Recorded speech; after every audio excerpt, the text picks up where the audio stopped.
हरे कृष्णा। आज के इस गीता वीकली में आपका स्वागत है और आज हम एक प्रश्न पर चर्चा करेंगे। लोग अक्सर पूछते हैं कि जब आपस में मिलें तो हमें क्या बोलना चाहिए। अक्सर लोग पूछते हैं आप कैसे हैं, how are you, good morning. लेकिन देखा जाए तो इन प्रश्नों को तो ये प्रश्न ही गलत है। अगर कोई व्यक्ति बोले आप कैसे हैं, यानी कि सामने वाला कहता है मैं बहुत अच्छा हूं, तो इस भौतिक संसार जिसे दुखालयम कहा गया, इस दुखालयम संसार में कोई अच्छा नहीं हो सकता है भौतिक रूप से। और अगर कोई व्यक्ति आध्यात्मिक रूप में अपने को आत्म साक्षात्कार कर चुका है, वो आत्मा के स्तर पर रहता है, तो वो व्यक्ति हमेशा ये जानता है कि कैसी भी परिस्थिति हो वो खुश रहता है।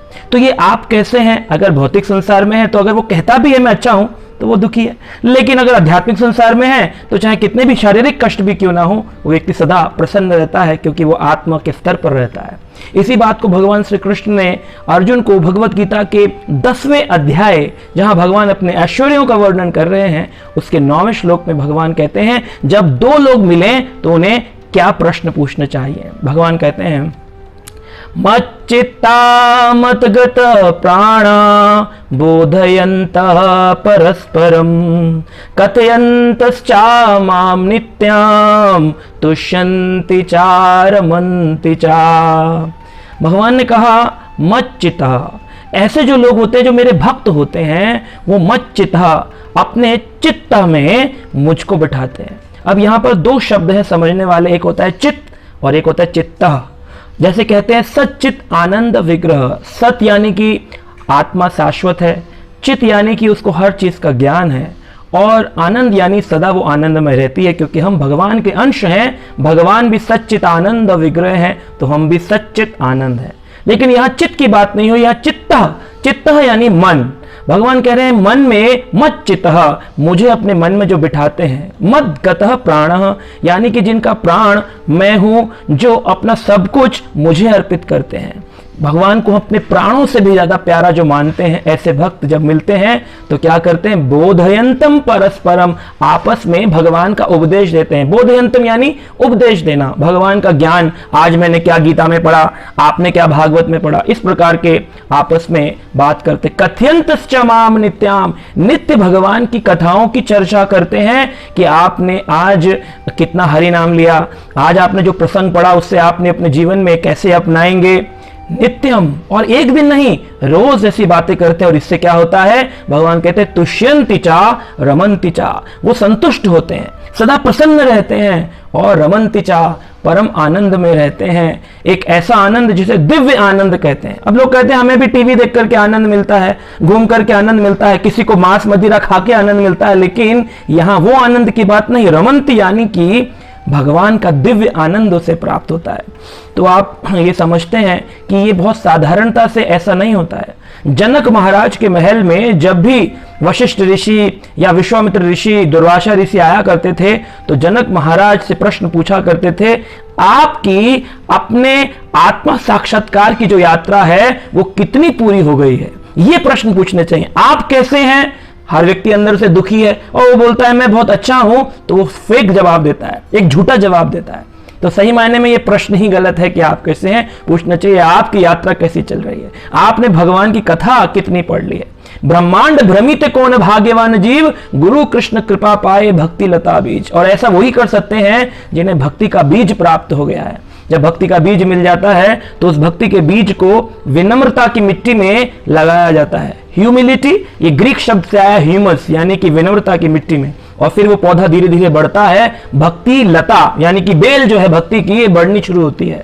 लेकिन इसको पानी डालना तो पड़ेगा। तो पानी क्या है, इस खाद और पानी जो डालना है वो है, भगवान चैतन्य महाप्रभु कहते हैं श्रवण कीर्तन करह जल सींचन। श्रवण करने से कथाओं का और कीर्तन करने से कथाओं का, दूसरों को उपदेश देने से ये भक्ति लता बीज बढ़ता है। और ये लता बीज से लता निकलती है, बढ़ती जाती है और सीधा भगवान श्री कृष्ण के चरणारविंद में गोलोक धाम में पहुंच जाती है। और कोई व्यक्ति अगर इसकी फेंसिंग करता है, चारों तरफ एक बाड़ा लगाता है कि अब मैं कोई ऑफेंस नहीं करूंगा, किसी के प्रति अपराध नहीं करूंगा।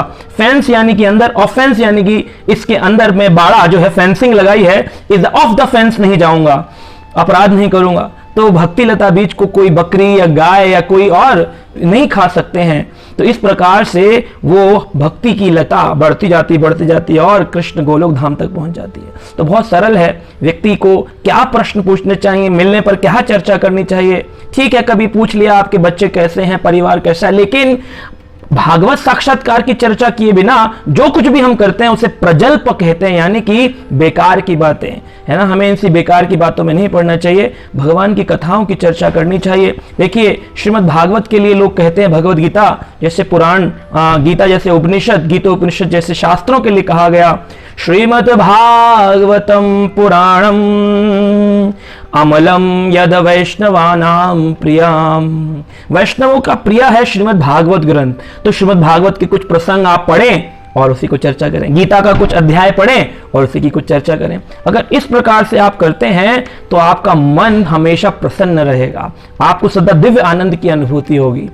लेकिन अगर फिर वही कि भाई स्कूल में बच्चे का एडमिशन नहीं हो रहा, मेरी जॉब नहीं लग रही है, मेरे पैसे कैसे बढ़ेंगे, आप कौन सा बिजनेस कर रहे हैं, तो ये प्रश्न जो है ये प्रजल्पा ही है एक प्रकार से। तो इसलिए भक्त संग करना है, सत्संग करना है, सत्संग यानी कि सत्य का संग, भगवान की कथाओं का संग। सत्यम परम धीमहि, कृष्ण ही सत्य है और उन्हीं की चर्चा व्यक्ति को दिव्य आनंद प्रदान कर सकती है। जैसे एक प्रिय और प्रियतम होते हैं, गर्लफ्रेंड बॉयफ्रेंड, तो हमेशा एक जो पुरुष है वो चाहेगा जिससे मैं प्रेम करता हूं उसके बारे में अधिक से अधिक जानूं, उसके बारे में अधिक से अधिक बातें करूं। ऐसे ही जो व्यक्ति कृष्ण से प्रेम करता है, सच में कृष्ण भक्त बन गया है, वो भगवान की कथाओं के अलावा और कुछ बात करना नहीं चाहेगा। तो आप जान गए हैं कि हमको कौन से प्रश्न पूछने चाहिए, किस बारे में आपस में बातें करनी चाहिए, और इसी को साधु संग कहते हैं। साधुओं से मिलकर के प्रसाद की बात करना कि भाई खाएंगे क्या, पिएंगे क्या, घूमेगा कहां, तो आप सही मायने में प्रजल्पा कर रहे हैं। साधु संग का मतलब है शास्त्रों की चर्चा। हरे कृष्णा।